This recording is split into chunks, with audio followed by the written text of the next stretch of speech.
con obras que podrían beneficiar de tal manera como lo que dicen ellos, una represa del embalse en el río Ranchería. Pero como dicen algunos, esta plática se perdió. Y dice el contralor que esos ya no son elefantes blancos. ¿Saben cómo los llamó? Verdaderos mamuts. Y muestran que el reto no es sencillo. Ahora, yo no sé qué te produce a ti escuchar una noticia como esta. A mí me produce indignación. ¿Qué te produce a ti? Vergüenza, rabia. Uno dice, pero ¿por qué? ¡Qué pésima administración!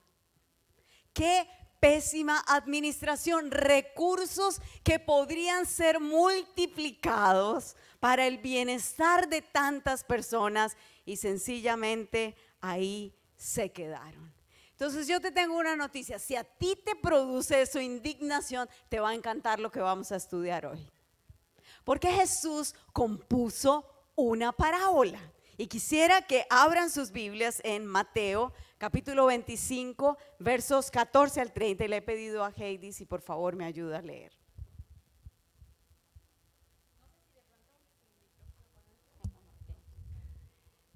Dice, porque el reino de los cielos es como un hombre que yéndose lejos llamó a sus siervos y les entregó sus bienes. A uno dio 5 talentos y a otro 2, y a otro 1, a cada uno conforme a su capacidad. Y luego se fue lejos. Y el que había recibido 5 talentos fue y negoció con ellos, y ganó otros 5 talentos. Asimismo, el que había recibido 2 ganó también otros 2. Pero el que había recibido 1 fue y cavó en la tierra y escondió el dinero de su señor. Después de mucho tiempo vino el señor de aquellos siervos y arregló cuentas con ellos. Y llegando el que había recibido 5 talentos, trajo otros 5 talentos, diciendo, Señor, 5 talentos me entregaste, aquí tienes, he ganado otros 5 talentos sobre ellos.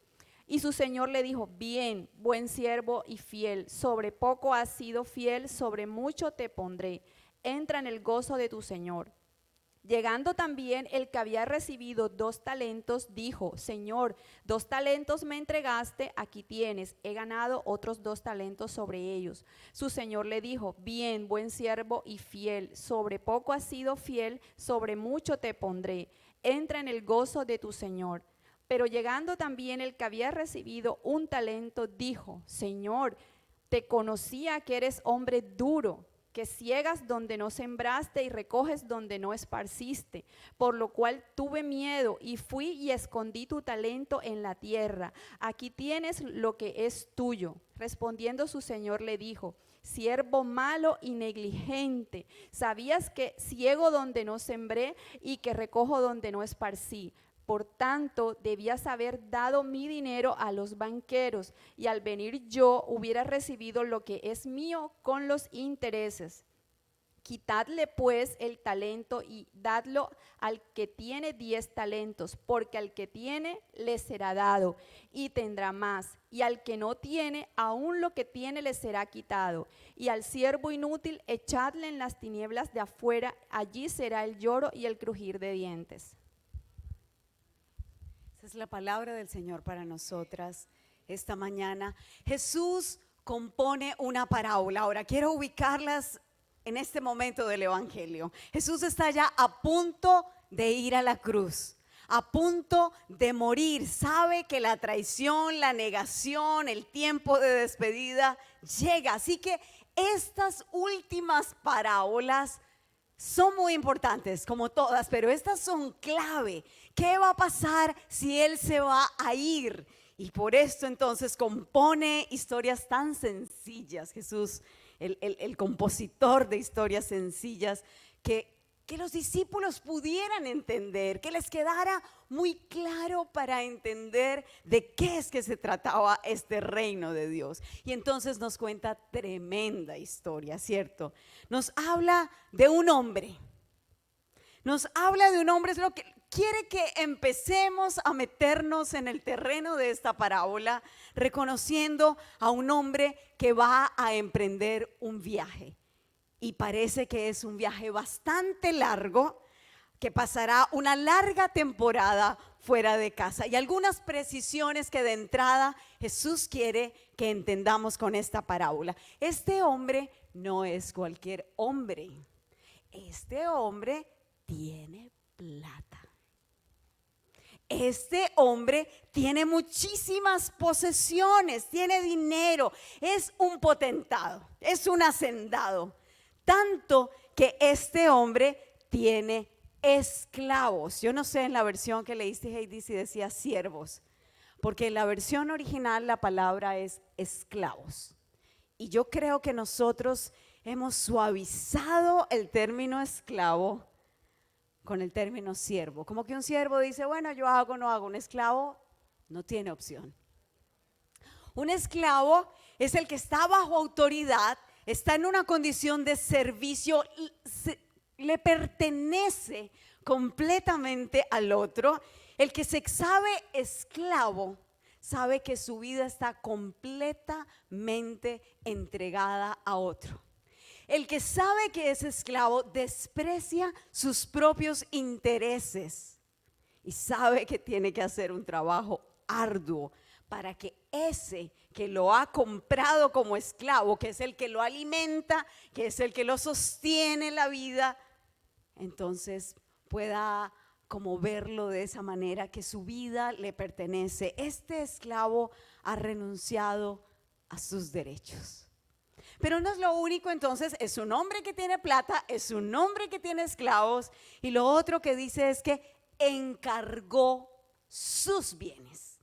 Esto también nos lo deja claro Jesús, lo pone a cargo de, y es muy clara ese pronombre posesivo, sus bienes. Es decir, ¿los bienes eran del esclavo según la parábola? No. Los bienes eran del propietario. ¿Saben lo que hizo este amo? Les cedió el derecho. Se los entregó, se los puso en las manos para que los administraran. Les confió sus riquezas a estos 3 esclavos. Pero este hombre que encarga deja ver mucho del carácter. Jesús compone la historia porque quiere mostrar algo del carácter. ¿Qué dirías tú de un hombre que decide irse lejos y a los que son los esclavos les entrega todo? ¿Qué te dice del carácter de este hombre?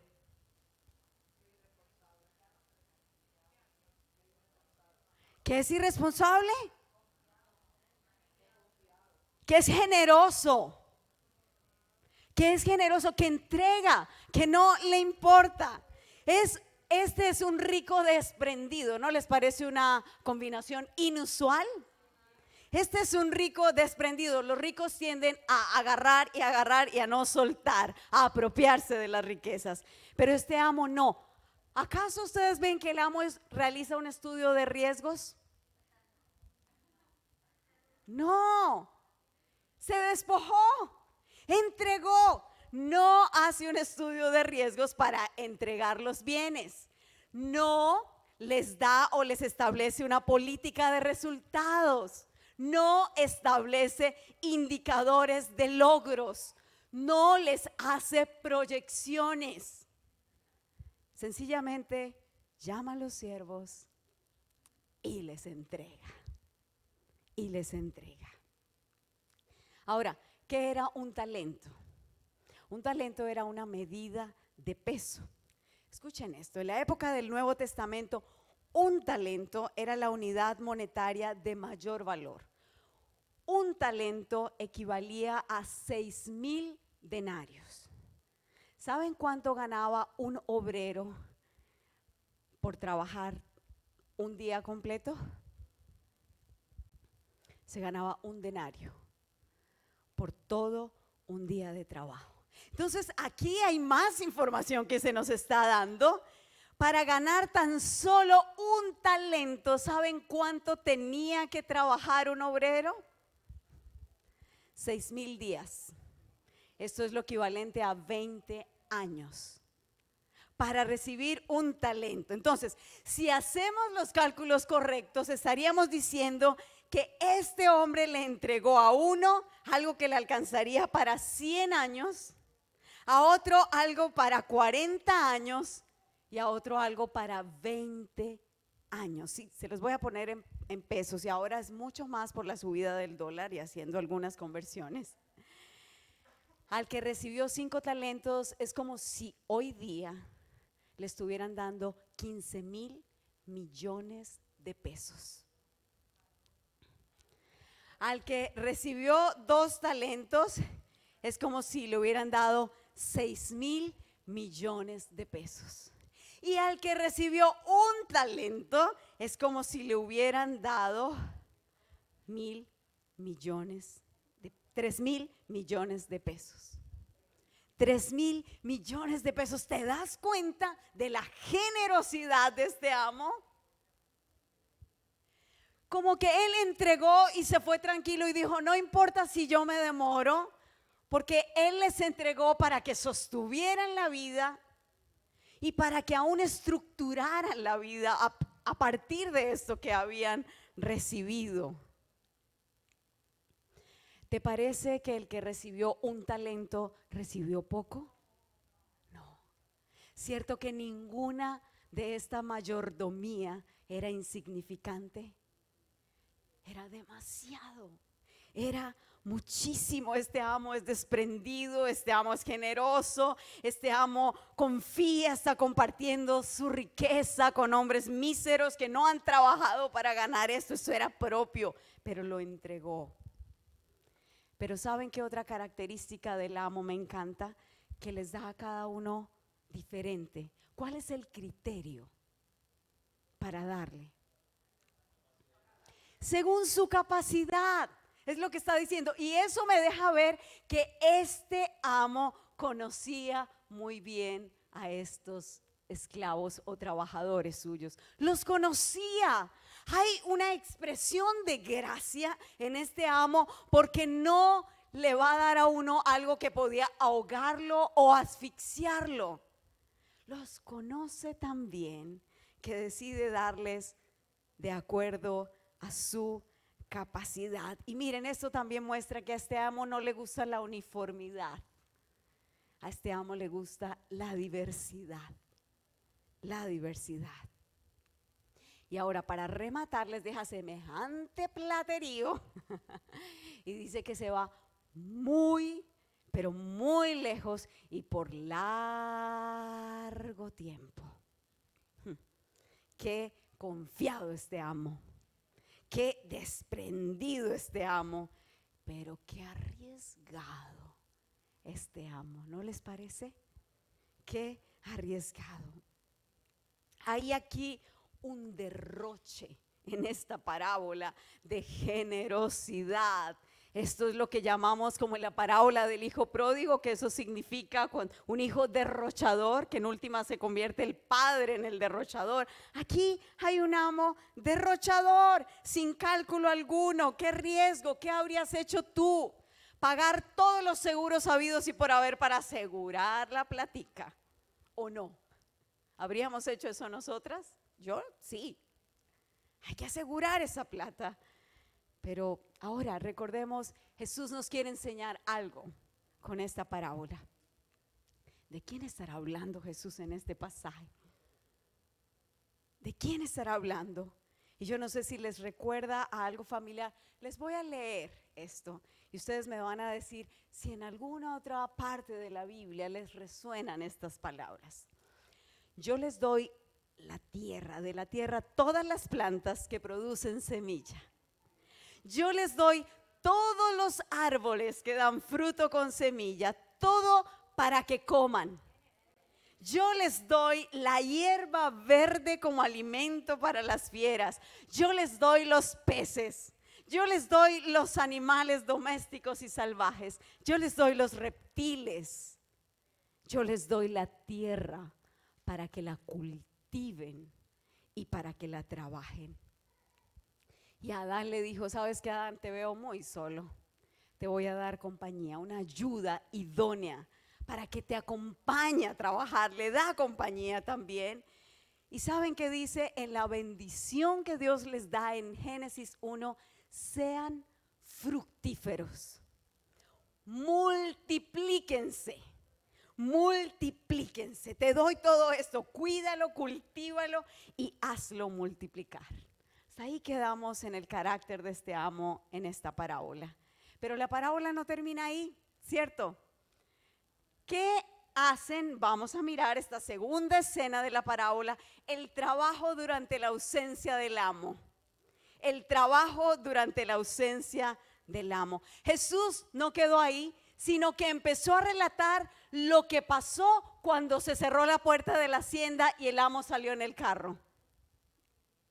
Lo que empezó a suceder inmediatamente, porque quiere mostrar las diferentes clases de siervos que existen. Lo que dice, el que había recibido 5 talentos, dice inmediatamente, enseguida, empezó a negociar con estos talentos. No esperó a que el amo fuera 1 kilómetro adelante, vio toda esta generosidad que se le había dado y dijo, wow, ¿y yo qué voy a hacer con esto? Y dice aquí que empezó a negociar. La palabra que aparece en el original me llamó mucho la atención porque es como un dicho que tenía un expresidente nuestro: trabajar, trabajar y trabajar. La palabra que aparece aquí es trabajo, trabajo, trabajo. Todo lo opuesto a la inactividad o a la ociosidad. Yo no sé qué hizo, pero se puso a trabajar y trabajó y trabajó. Tal era la perplejidad de lo que había hecho este amo, que él entendió que semejante manifestación, que semejante muestra de gracia requería un trabajo esforzado. Ahora, tú me vas a decir, pero ¿cómo así? Luego no es que la gracia es gratis. Pero ¿cómo así que ayer nos dijiste semejantes bellezas y ahora nos vienes a cambiar? ¿No es que la gracia significa que yo no tengo que hacer nada? Entonces, si es por trabajar, entonces no es por obras. ¿No es que todo me ha sido dado y que el trabajo desaparece?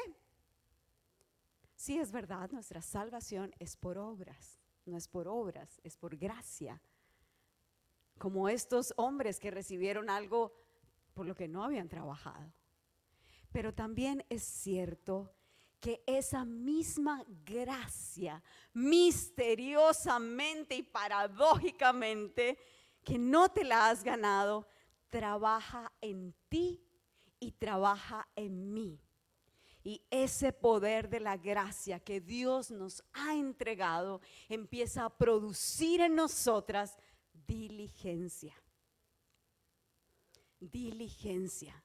Esto produce un trabajo esforzado en la gracia, un esfuerzo máximo para que esa generosidad brille, para que esa generosidad de Dios sea conocida. La gracia en este hombre de la parábola produjo un trabajo incansable que honraría al Señor, que fue generoso, que se despojó y que no tuvo ningún reparo de compartir todo lo suyo con un infeliz como él. Ahora, quisiera pedirle a alguien si en Reina Valera podría leer la primera carta a los Corintios, capítulo 15, versículo 10, por favor.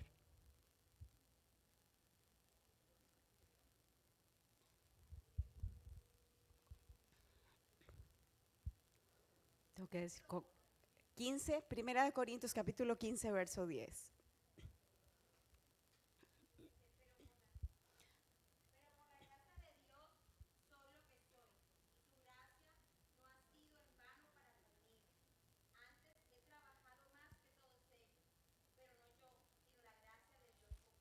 Muy bien, aquí tenemos a Pablo, el apóstol, que una y otra vez nos está hablando de la gracia. Y dice, por la gracia de Dios soy lo que soy. Esta es una primera verdad, ¿cierto? Y la gracia que Él me concedió, dice otra versión, no fue infructuosa. Esta gracia en Pablo dio fruto.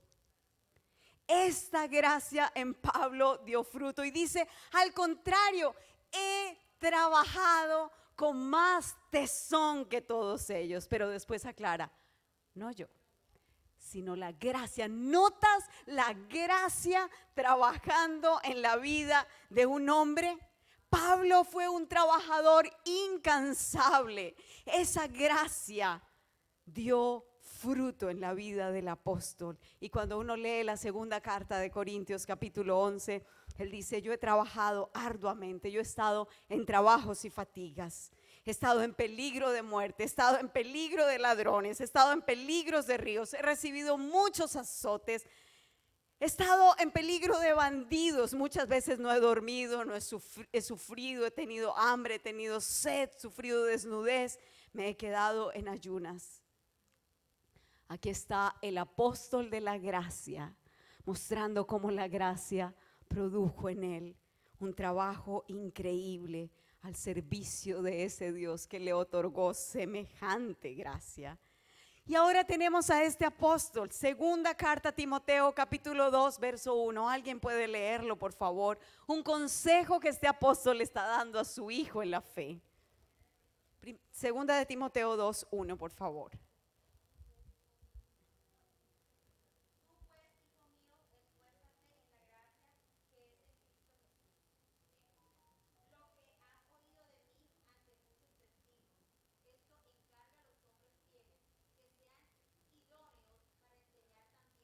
Okay, muchas gracias. ¿Notas el consejo del apóstol de la gracia a su hijo Timoteo? Esfuérzate en la gracia. Esto parece una paradoja, es una paradoja.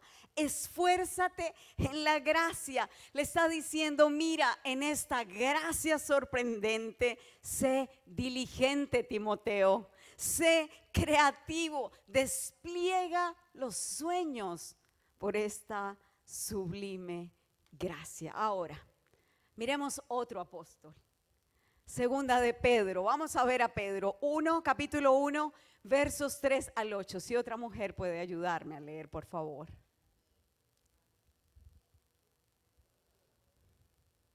Segunda de Pedro, capítulo 1, versos 3 al 8.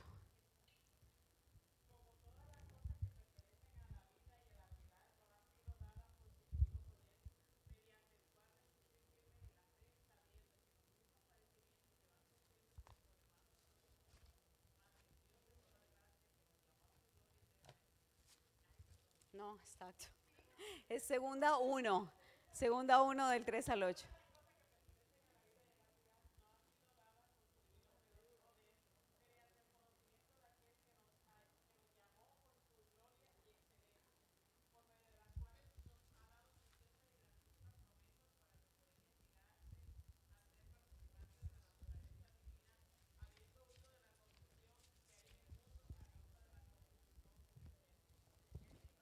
Hasta el 8, por favor.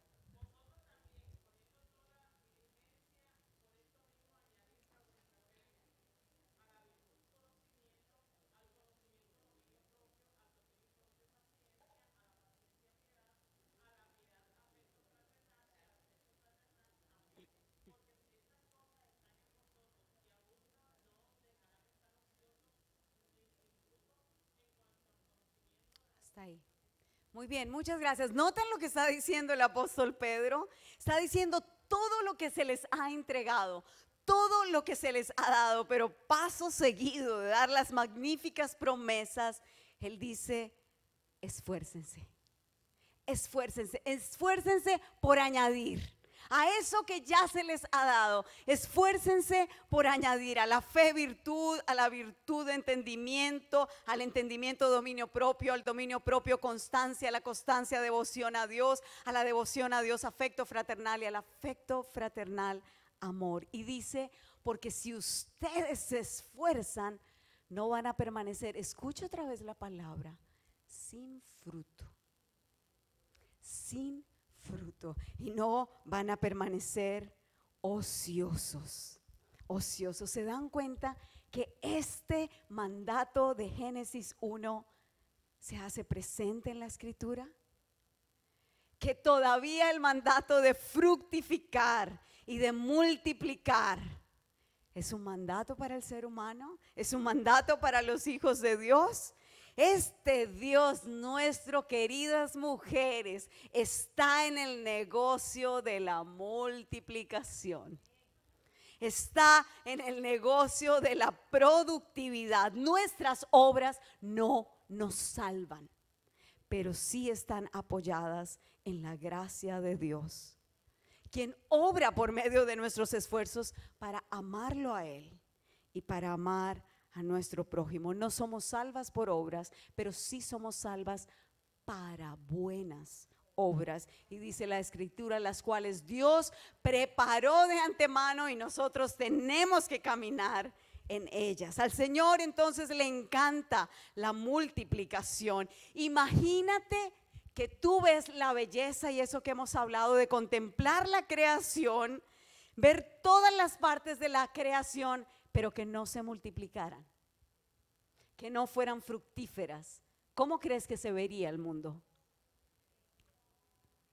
No hay multiplicación, pero Dios hizo de tal manera su creación que le dio la capacidad de fructificar, que le dio la capacidad de multiplicarse, puso en movimiento todo un sistema que se perpetuaba por la capacidad de reproducción.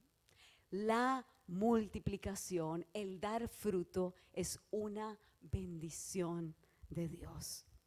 Desde el principio, aún uno ve a Jesús en el Nuevo Testamento. ¿Qué hace cuando ve mucha multitud y poco pan y pez? Multiplica. ¿Qué les dice Jesús en Mateo 28 cuando ya va a ascender al cielo? Y los ve y les dice, ahí está el mandato de Génesis. Vayan, hagan discípulos a todas las naciones. Esto es multiplicación. Que los hijos de Dios se multipliquen en la tierra. Esto es lo que Jesús les está diciendo. Nosotras, mujeres, miremos nuestro cuerpo. ¿Cómo fuimos formadas? ¿Qué hay en ese sistema reproductor? ¿No nos dio Dios la capacidad de ser fructíferas, de multiplicar? A los hombres en su diseño, ¿qué hacen los espermatozoides? Dan vida. ¿Qué hace el Espíritu de Dios en nosotros? ¿Qué es lo que forma? El fruto. Hay un fruto del Espíritu. Así que, mujeres, la productividad le encanta al Señor. Juan 15, Jesús dice que los ha escogido y que quiere que llevemos mucho fruto. ¿Por qué razón Jesús maldice la higuera? Porque no había fruto en él. Así que la gracia no es únicamente un concepto muy hermoso, como decía la hermana Rosa, que yo me siento y digo, wow, qué gracia, aquí estoy. La gracia te impulsa a ser una mujer esforzada si de veras has entendido lo que significa la gracia. Otra vez, que eras miserable, pero por su gracia ahora tienes un lugar en la mesa. No desperdiciarás la gracia que se te ha dado. Miren, el segundo siervo de la historia hizo lo mismo. Empezó a trabajar inmediatamente con esto que se le entregó, que se le dio a cargo. La historia iba tan bien. Esta historia iba a ser éxito en carteleras. Esta historia iba a arrasar con las carteleras de cine, hasta que llegó el pero de la parábola. Esos peros, ¿no les parece que los peros son terribles? Tú eres tan hermosa, tú eres una bella madre, pero esos peros como que dañan el encanto de cualquier situación. Pues a esta parábola le llegó su pero. Y aquí está el siervo del pero. El siervo del pero. El que tenía 3,000 millones de pesos. Fue el pero de la parábola. no salió como los otros dos inmediatamente a trabajar. ¿Saben qué salió a hacer? A buscar una tierra para cavar. A buscar una tierra lo suficientemente grande para enterrar el tesoro y estar atento que los ladrones no llegaran a robarse el tesoro. Tal vez era uno de esos siervos que dice, no, esto como que no vale la pena. Este puede ser un siervo que tiene una visión muy devaluada de lo que su Señor le entregó. Dice, no es tanto, no es tanto. O quizás ve alrededor y dice, no, es que no se puede hacer nada. Las circunstancias son peligrosas. No puedo hacer nada. Mejor no nos arriesguemos. O quizás este siervo se quedó en la amargura pensando, ¿y por qué a mí nomás 3,000 millones? ¿Y por qué a ese 15,000 millones? ¿Y por qué al otro 6,000 millones? Entonces, aunque la parábola no lo menciona directamente, uno sí puede inferir que la envidia empezó a carcomer el corazón de este siervo y lo desanimó. Que la envidia le socavó el entendimiento de la gracia y lo paralizó para no hacer nada. Y aquí no hubo multiplicación, aquí no hubo trabajo esforzado. Aquí no hubo un entendimiento de todo lo que se le había dado. Este siervo recibió una gracia inmerecida, pero ¿qué decidió hacer? Cavar, esconder. Y quizás tú dirás, ay, pero pobrecito, es que no tenía capacidad. Mentira, ya la parábola nos ha dicho que sí tenía capacidad, porque su amo le entregó de acuerdo a su capacidad.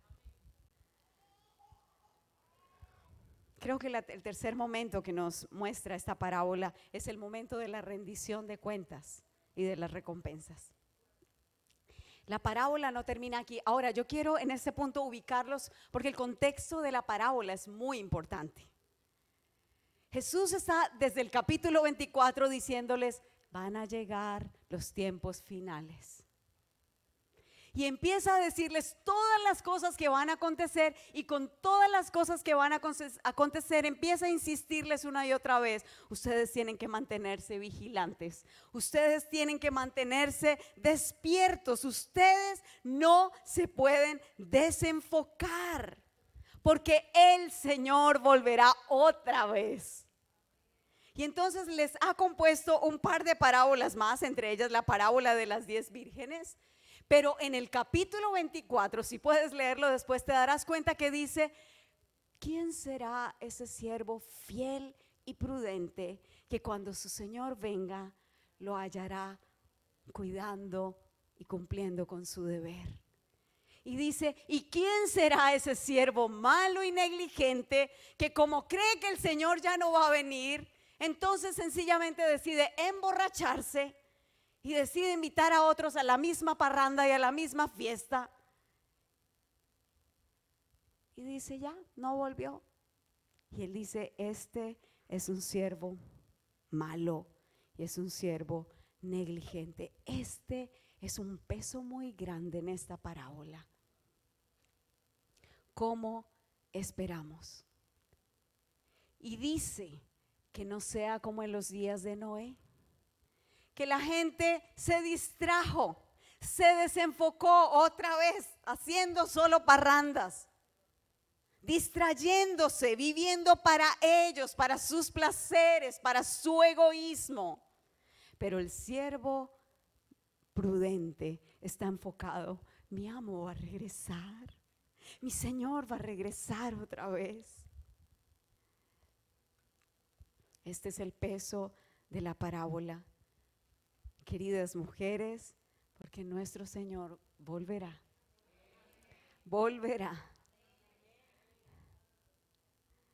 Y nos ha entregado una gracia esplendorosamente sorprendente.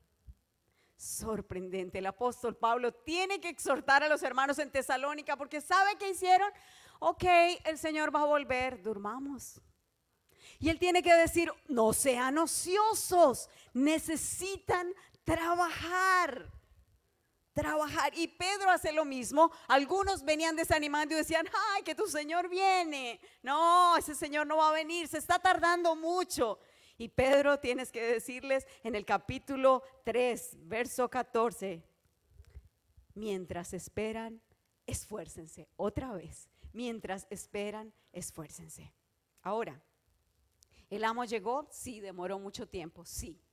Eso lo dice la parábola. Pero dice que empezó a ver a sus siervos y a pedirles cuentas uno por uno. Uno por uno. Y llamó al que recibió 5 talentos. Y nota que la rendición de cuentas se dio a partir de la base generosa. ¿Cierto? Y él dice, Señor, 5 talentos recibí de ti, 5 me diste, 5 más te traigo, Señor. Y el amo dijo,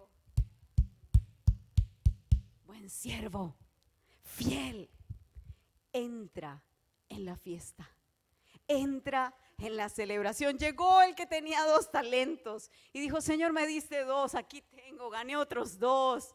Y él dice, buen siervo, fiel, entra en la fiesta, ven y haz parte de la fiesta. Nota una cosa muy importante, ¿por qué los elogia el amo?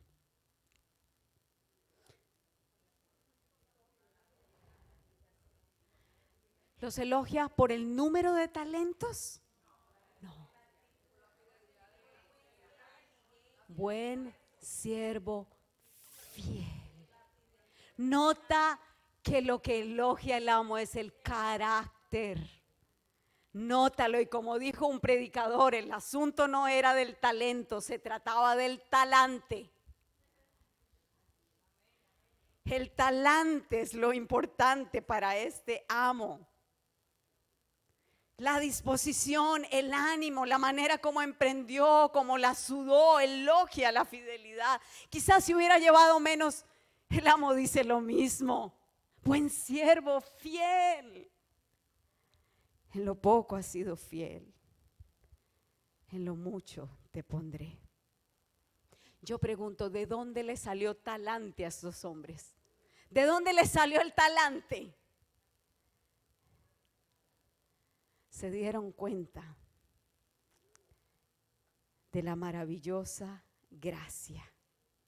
Estaban gobernados por un alto concepto de la gracia de Dios.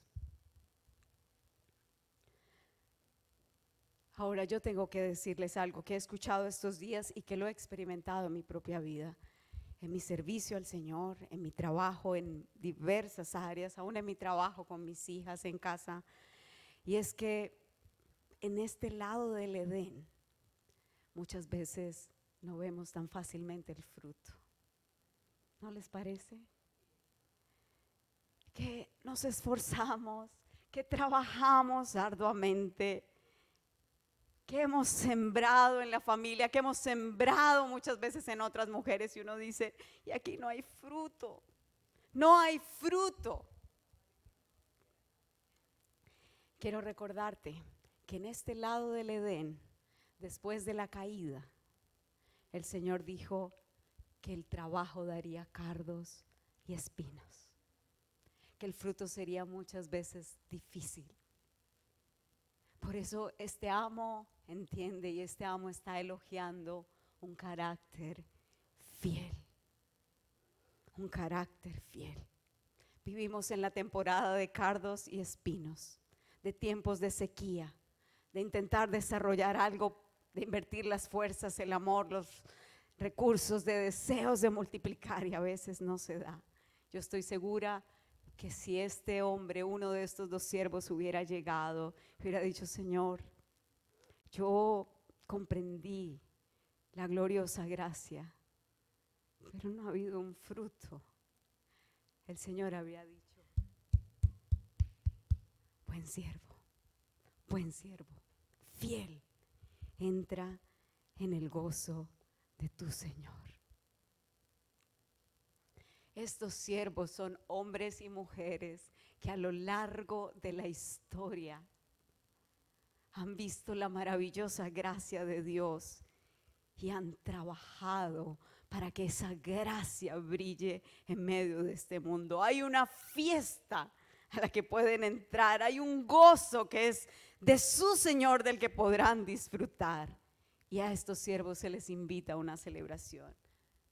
Pero, aquí está el hombre del pero. Llegó el momento para el siervo que enterró su talento. Estaba distraído, sí. Estaba pensando en él mismo, sí. Estaba manejando su propia agenda, sí. Estaba lleno de egoísmo y placeres, sí. Y ahora cuando su amo lo llama, ¿qué respuesta? ¿Qué respuesta? A mí me causa indignación, patrañas, mentiras. Lo primero que hace es acusar a su amo. ¿Se dan cuenta? Señor, lo que pasa es que yo sabía que tú eras hombre duro, que tú eres un hombre que cosechas donde no has sembrado, que recoges donde no has esparcido. Usted es muy áspero, usted es muy rígido, usted es ofensivo, usted habla groseramente, usted responde con amenazas. Ahora yo les pregunto, mujeres, según el contexto de la parábola, ¿este jefe es así? No. Generoso, lo dejó sin peso, era mentira lo que estaba diciendo. Pierde toda excusa, pierde validez. Dice conocer a su amo. Este siervo dice, yo te conozco, yo sé cómo eres tú. Pero realmente no lo conoce. ¿Sabes qué? Este siervo tiene una teología pésima. Tiene una teología de la amargura y del despecho. ¿Y saben qué es lo segundo que le dice? Es que tuve miedo. Y como tuve miedo, por eso escondí. ¿Qué estragos puede hacer el miedo? ¿Te ha paralizado alguna vez el miedo? ¿Qué te hace huir? Piececitos, ¿para qué los tengo? El miedo paraliza, el miedo hace huir, el miedo hace que enterremos. Este siervo dice, tiene miedo, y el Señor califica el carácter de este siervo y le dice, siervo malo y siervo perezoso. Él creía que era asunto de miedo, pero el amo lo desnudó. Dijo, esto no es tema de miedo, eso es que tú eres perezoso. Yo te pregunto, ¿tú has pensado en la pereza o en la negligencia como un pecado? Porque este texto nos dice que lo es. Este texto nos dice que lo es. Que cuando el Señor ha otorgado una enorme gracia, uno dice, pero es que soy mamá, pero es que estoy muy mayorcita, pero es que yo no fui a ningún seminario, pero es que yo no tengo ninguna vocación ni ninguna cosa para dar, pero es que yo no puedo, o es que soy muy joven, o es que mis padres, es que mi esposo, es que mis hijos, es que. Y Jesús compone esta parábola para mostrarnos lo que significa la fidelidad que acompaña, que obra en aquel que ha recibido gracia. Si has recibido gracia y la escondes, porque la gracia es un talento del reino, esto equivale a ser un siervo malo. Lo que está diciendo este pasaje, no esforzarse en la gracia, equivale a ser un siervo malo y negligente. No ser útil para otros equivale a ser un siervo malo. No dar gloria al nombre del Señor es ser un siervo malo. Y aquí yo quiero mostrarles que la misma voz que aparece a través de este siervo malvado y negligente es la misma voz que aparece en Génesis en el capítulo 3. Cuando la serpiente llega donde Eva, ¿qué es lo que le dice la serpiente a Eva? ¿Con qué ese Dios tuyo te puso a trabajar y no te dio nada? No puedes comer de ningún árbol del huerto. Ahora, ¿qué es lo que está diciendo detrás de esa afirmación la serpiente? Dios es tacaño. Ese Dios tuyo no es generoso. Ese Dios tuyo es muy duro. Los puso a trabajar y no les dio nada. ¡Qué tacañería! Porque esta serpiente, al igual que en la escena del ciervo, quiere desfigurar el carácter de ese Dios.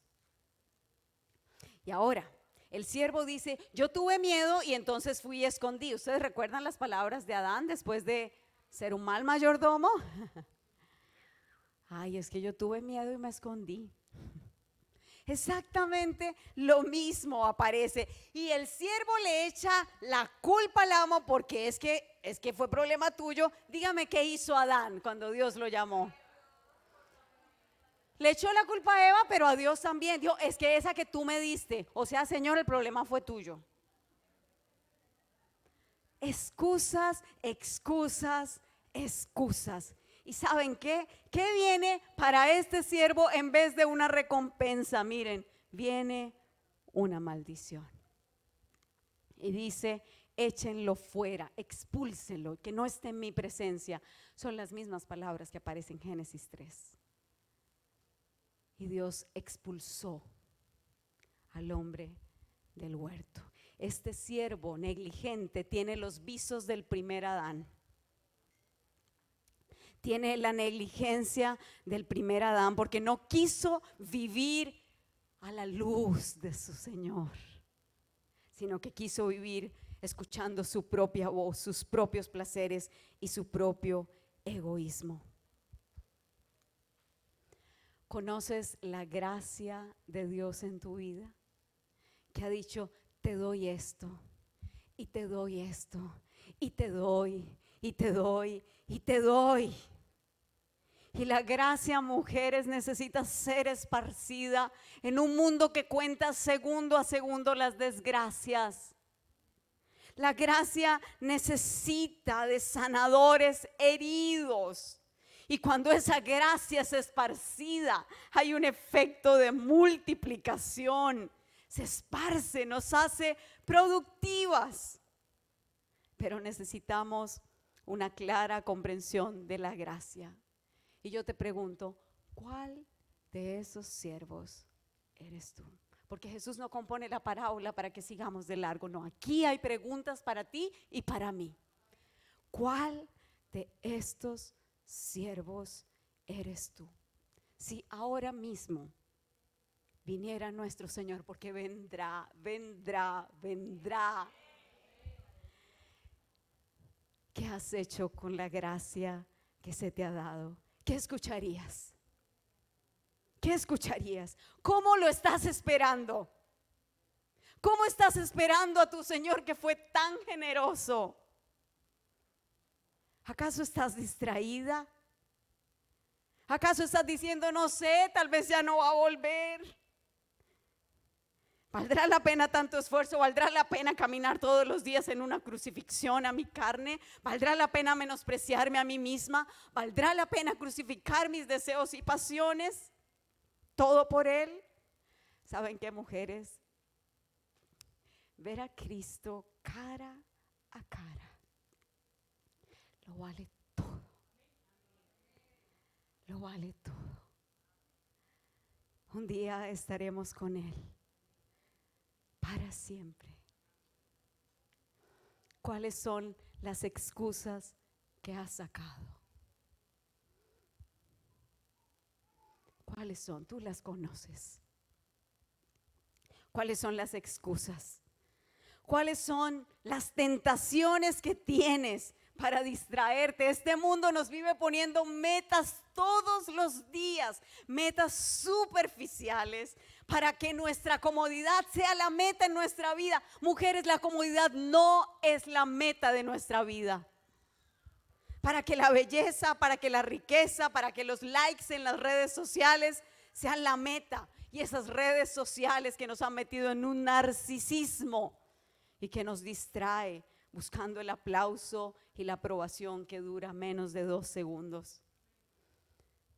Este mundo que te seduce para que te ames a ti misma, para que te ames. El mundo dice, ámate a ti misma, ámate. Y el Señor dice, menospréciate a ti misma. Y muchas veces nos hemos vuelto negligentes. Imagínate que estás ante el tribunal de Cristo y que eres llamada por tu nombre.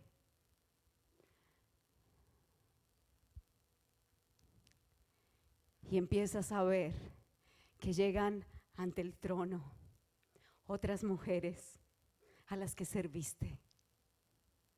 Y que esas mujeres a la vez traen a otras mujeres. Y que hay una multitud. ¿No empezaría a latir tu corazón? Yo siento que a mí se me saldría el corazón. Y vas a escuchar: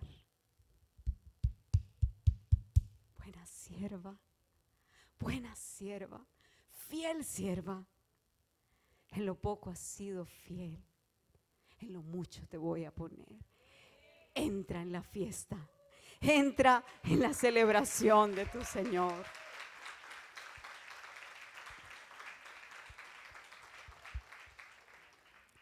Mi hija Juanita tiene 16 años y ella es atleta. Y yo la veo todos los días, me impresiona, me enseña mucho a mí, esforzándose en entrenar y en entrenar y en entrenar. Ella entrena y hace 10, 11 kilómetros diarios. Y hace un tiempo, hace unas semanas, ella participó en la maratón de Medellín. Y participó corriendo, y esta mamá orgullosa, por supuesto que se fue con esa hija.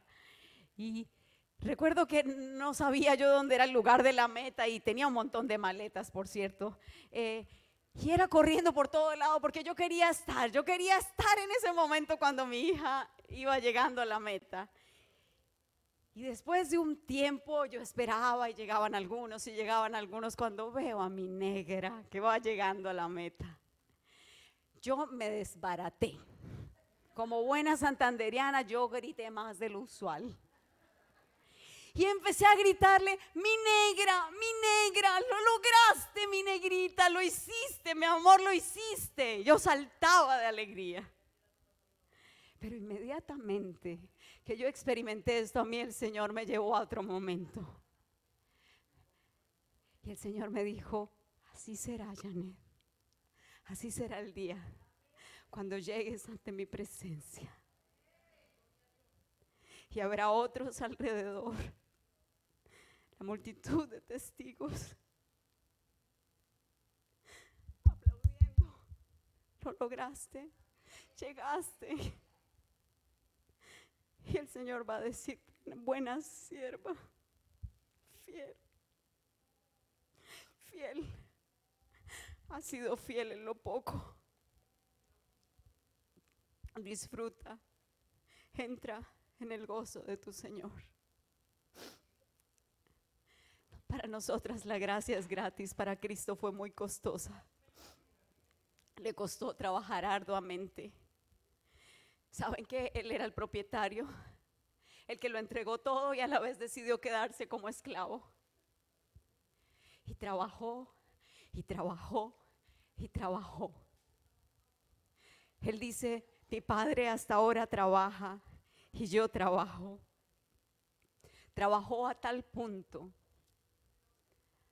que se entregó toda su sangre, todo su cuerpo por nuestros pecados. Gracias. ¿Y sabes lo que dice Isaías 53? Verá el fruto de su aflicción. Y Él se alegrará, quedará satisfecho. Ustedes recuerdan Juan 17, cuando el Señor va a partir y le dice: Señor, a los que me diste, ahí está el siervo dando su informe, a los que me diste, yo les enseñé, yo les hablé de tu nombre, yo los protegí, Señor. Y oro por los que van a venir después de ellos, multiplicación, un trabajo fructífero, una sola obra, una sola, ha dado fruto a lo largo de la historia, en los diferentes lugares de la tierra. ¿Cómo ves que cuando estemos delante del trono, el Señor Jesús le va a decir al Padre: Padre, este es mi fruto. Padre, este es mi fruto. Y tú y yo seremos presentadas como sus frutos. Somos el fruto de su aflicción. Ahora, no quiero irme sin decir esto. ¿Tú crees que Cristo murió en la cruz y ahora está sentado en el trono y está solo sentado en el trono mirando? Por favor, lee alguien que lea Hebreos 7:25.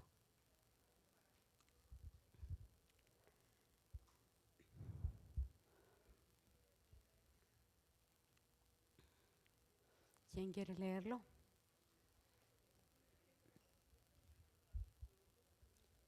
Hebreos 7:25, por favor.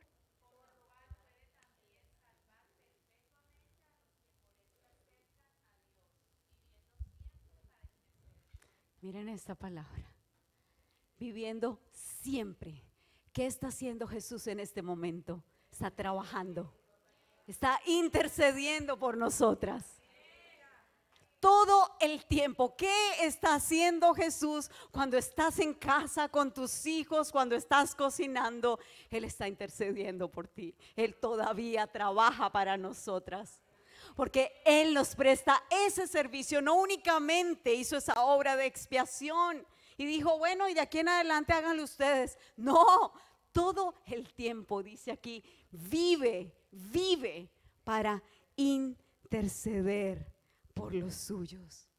Él sigue trabajando y la pregunta es: ¿cómo vivimos a la luz de ese arduo trabajo? ¿Cómo mis días tienen sentido y significado? Dios nos llama a esparcir gracia con la familia.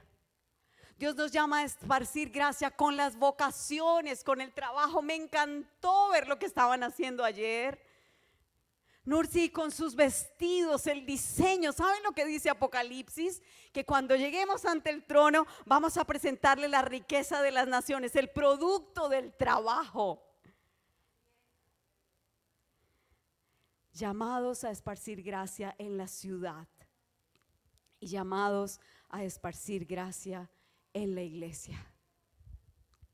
Y yo quisiera pedirte que cierres tus ojos, por favor. Y vamos a pasar un momento arrepintiéndonos primero. Si hay algo que el Señor te ha dicho hoy, si el Señor te ha dejado ver por la obra del Espíritu las excusas, que puedas decirle: Señor, perdóname. Hagamos unos momenticos de oración. Señor, perdóname. Perdona mi negligencia. Perdona la pereza. Perdona la ociosidad. Perdona las excusas. Abre tu boca y habla con tu Señor, con tu Dios, con tu Padre. Perdóname. Lávame, límpiame. Lávame de toda mi maldad. Límpiame de mi pecado. Porque yo reconozco y mi pecado está siempre delante de mí. Señor, perdónanos. Escucha este clamor de perdón. Escúchalo, por favor.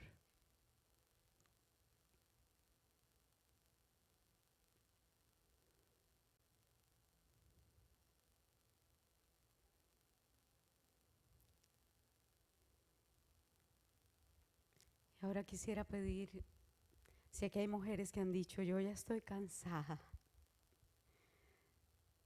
y no veo fruto.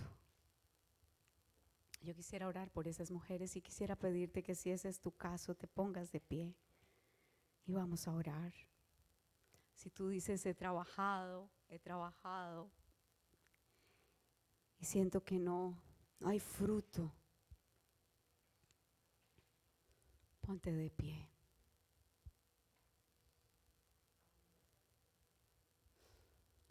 Quisiera pedir, si hay mujeres cerca, acércate a una de ellas, dale un abrazo, pon tu mano y vamos a orar por estas mujeres. No dejes a nadie sola ahí, acércate a alguna mujer que está de pie y vamos a orar.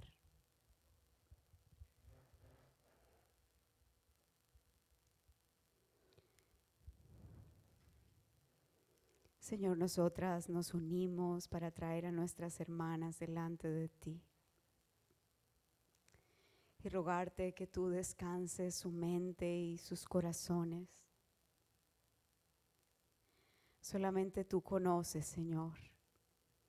Tú sí las has visto, porque tú eres un Dios que ve.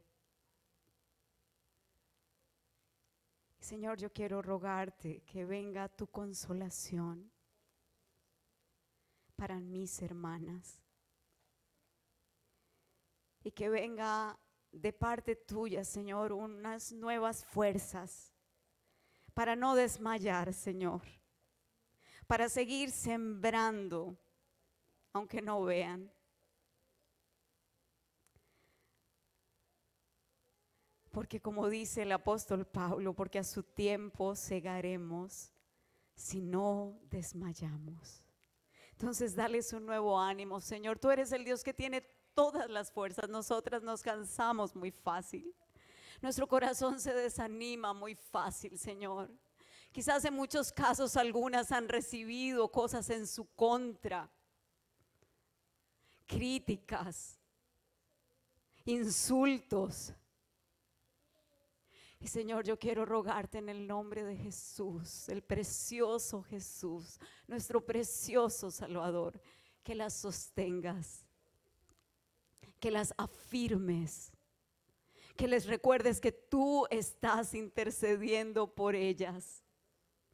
Que les recuerdes, Señor, que nada dejarás sin recompensa.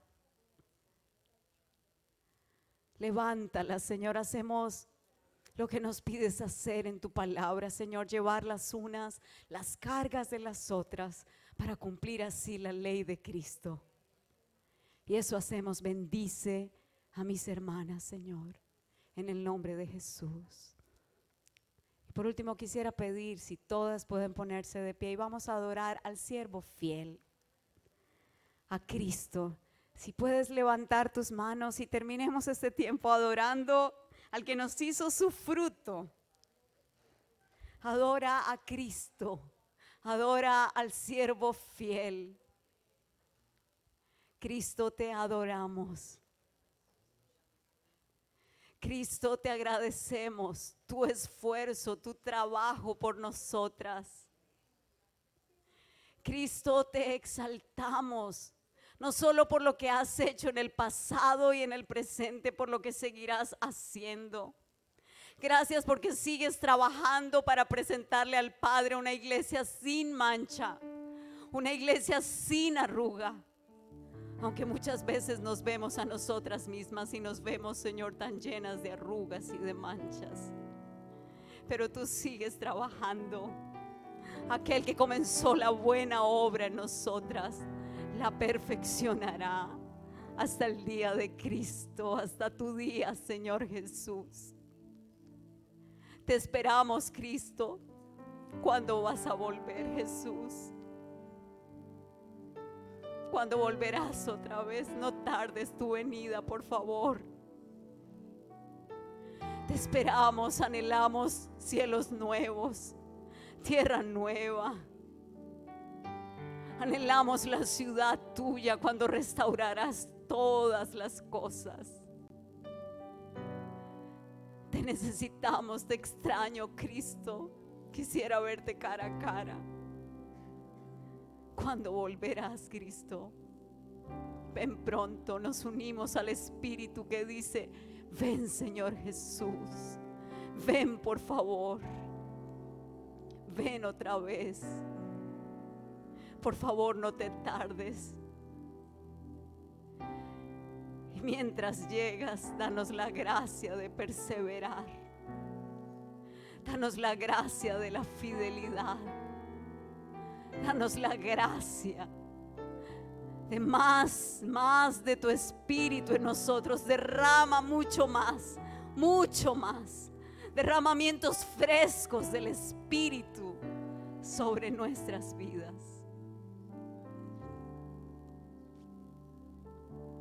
Así oramos y te agradecemos. Queremos estar en la fiesta contigo. Queremos estar en la fiesta, en la celebración.